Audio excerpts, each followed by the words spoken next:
Bonjour les amis, aujourd'hui je vais vous parler des petites choses que je fais pour entamer le défi Inktober avec sérénité cette année. Pour ceux qui ne le connaissent pas, c'est un défi lancé par un dessinateur, Jake Parker, en 2009. Le concept, pour faire simple, un dessin à l'encre tous les jours d'octobre et une publication sur les réseaux sociaux pour le partager. J'ai tenté le challenge l'année dernière et il m'a permis de progresser énormément. Mais il m'a aussi beaucoup stressé, je me suis beaucoup laissé déborder et je n'ai pas fini les 31 jours. Mais cette fois-ci, j'ai décidé de m'y préparer. Le plus important, c'est de réduire le stress qui vient avec l'idée d'un tel challenge. Et une de mes techniques pour ça, c'est de bosser mon environnement. J'ai fait en sorte de m'aménager un petit coin calme et cosy, j'allume une bougie si j'en ai envie et je me prépare un bon thé. Rien de mieux pour passer un bon moment. Je vais essayer de faire ça tous les jours du mois, comme pour poser une intention et me récompenser de m'y mettre à chaque fois. Une fois que ça c'est terminé, il faut se donner les clés pour réussir un challenge qui nécessite du temps, beaucoup de temps. Et c'est là qu'une bonne préparation prend tout son sens. La liste des mots-clés officiels sort bien avant le début du challenge et on va se servir de ce décalage pour réfléchir au thème et se donner des idées. Ce qui me fait venir à mon prochain point, l'inspiration. Qu'est-ce qui vous ferait plaisir de dessiner ? Qu'est-ce que vous aimez ? Quels sont les styles que vous souhaitez explorer ?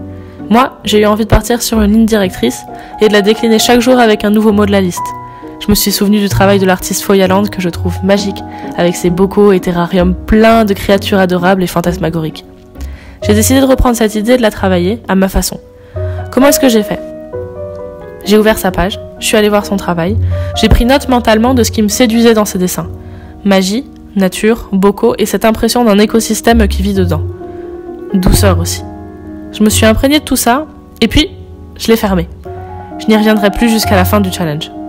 Le but ici, c'est de puiser l'inspiration qui nous permette de réfléchir à ce défi dans sa globalité, mais pas de copier. En fermant sa page, j'ai pu m'inspirer, prendre note de ce que j'ai envie de retranscrire dans cette série, mais m'assurer que tout ça reste de l'imagination et pas du plagiat. Mon cerveau va digérer tout ça, le mélanger, et je sais que viendront mes propres idées.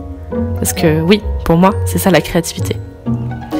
Après l'inspiration, il y a la préparation. Et là, c'est faire fonctionner sa main et son cerveau, tout simplement.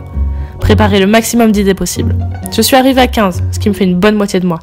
J'ai hâte de vous expliquer une par une en vidéo. J'espère que j'arriverai à me mettre un coup de pied aux fesses et à être productive. Voici quelques-unes des idées que j'ai eues. Comme je suis pas encore une pro du dessin qui peut représenter tout ce qu'elle imagine, je me sers de références. Ça m'aide beaucoup à concrétiser sur papier ce qu'il y a dans ma tête.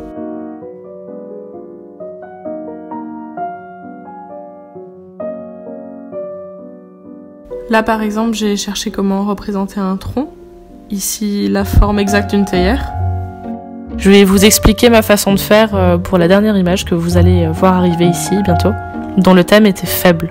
J'avais pas envie de représenter mon personnage affaibli, ni un animal. J'ai donc pensé à une plante qui avait besoin d'un petit coup de pouce de notre lutin bienveillant pour s'en sortir. Vous allez voir ici que ce que je pensais être juste une référence de comment dessiner une plante en train de mourir va prendre beaucoup plus de place dans le processus de création de mon image. J'ai fait ma recherche dans Pinterest. J'ai d'abord tapé plantes faibles, j'ai rien trouvé, les plantes me semblaient toutes en bonne santé. Puis j'ai essayé dessin de plantes mourantes. Et là je suis tombée directement sur cette image à droite et j'ai tout de suite imaginé cette pose de personnage avec mon concept. Le style de cette image est super beau, j'ai adoré, mais à nouveau le but ici c'est pas de plagier. Je me suis donc inspirée uniquement de la pose du personnage et l'ai adaptée à mon petit écosystème et son lutin bienveillant. Mais je vous en dirai plus à chaque vidéo des dessins du mois. J'espère que celle-ci vous a plu et je vous dis à très vite pour une nouvelle vidéo Inktober. À bientôt. Je vous embrasse.